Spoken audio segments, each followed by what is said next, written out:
একসময় এই ঘরেই চলতো মাদকের আড্ডা। স্টেশনের পড়ে থাকা জরাজীর্ণ ঘরে এখন চলছে পাঠদান।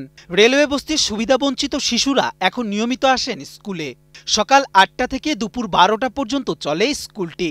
একদল তরুণ তরুণী নিজের উদ্যোগে ও জুম বাংলাদেশের সহযোগিতায় দীর্ঘ বছর থেকে পাঠদান করে আসছে। সুবিধাবঞ্চিত শিশুদের প্রাথমিক শিক্ষা নিশ্চিত করতেই তাদের এমন উদ্যোগ। এখানকার শিক্ষার্থীরা পরিবার চালাতে অনেকেই ফুটপাতে বিভিন্ন ধরনের জিনিসপত্র বিক্রি করেন। তবে তাদের রয়েছে শিক্ষা গ্রহণের প্রবল আগ্রহ। সেই আগ্রহ থেকে প্রতিদিন শিক্ষার্থীরা স্কুলে ছুটে আসে। শিশু শিক্ষার্থীদের বইসহ পড়াশোনার সকল উপকরণ দেয়া হয় স্কুল থেকেই, সাথে দেওয়া হয় নাস্তা। এখান থেকে পড়াশোনা করা শিশুদের স্বপ্ন অনেক বড়। আমি জুম বাংলা স্কুলে শ্রেণীতে পড়ি। আমার বাবা নাই, আমি পপকর্ন বিক্রি করি।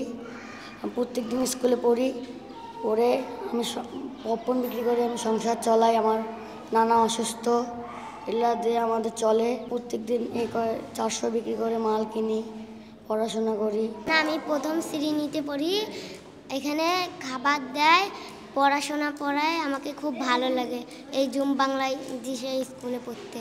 স্যাররা টাকা নেয় না, এমনিতে ফ্রিতে পড়ায়। আমাদেরকে খোঁজ নেয় না, আমাদের স্যার ম্যাডামরা আসি স্কুলে ডাকি নিয়ে আসি, ভালোভাবে পড়ায়, সময়ে নাস্তাও দেয়। আমি লেখাপড়া করে বড় হয়ে আর্মি হতে চাই।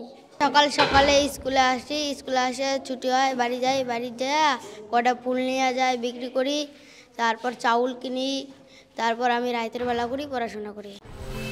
10 বছরের যাত্রা তো কেবলই শুরু। একসাথে গ্রো করার এই জার্নি চলুক আগামীতেও। পাঠাও 10 years of growing with you।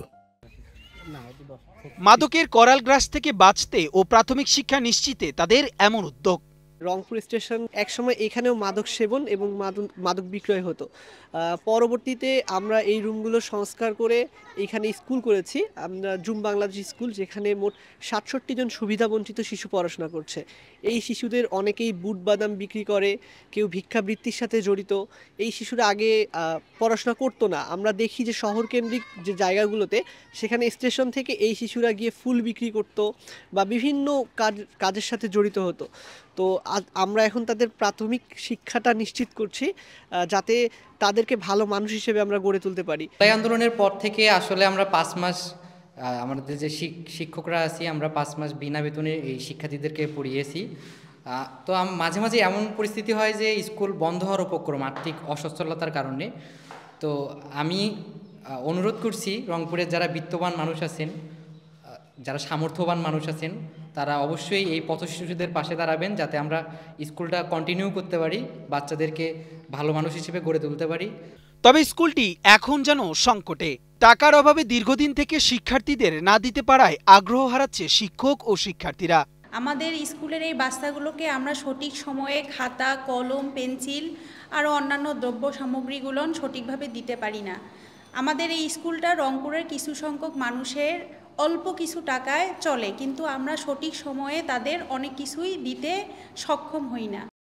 তবে স্কুলটির বিষয়ে সহযোগিতা করার আশ্বাস এই কর্মকর্তার। স্টেশনের পাশে একটা বিল্ডিংকে স্কুল বানিয়ে কয়েকজন যুবক যে স্কুলে চালাচ্ছে।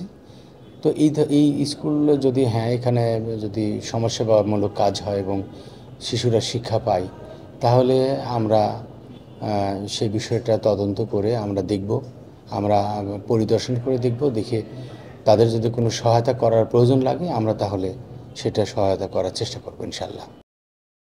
মাদক থেকে শিক্ষা, এই পরিবর্তনের গল্প হয়তো ছোট, কিন্তু আশার আলো জ্বেলে দিয়েছে রেলওয়ে বস্তির শিশুদের মনে। খুশবু হাসান রনির পাঠানো তথ্যচিত্রে ডেস্ক রিপোর্ট, কালের কণ্ঠ।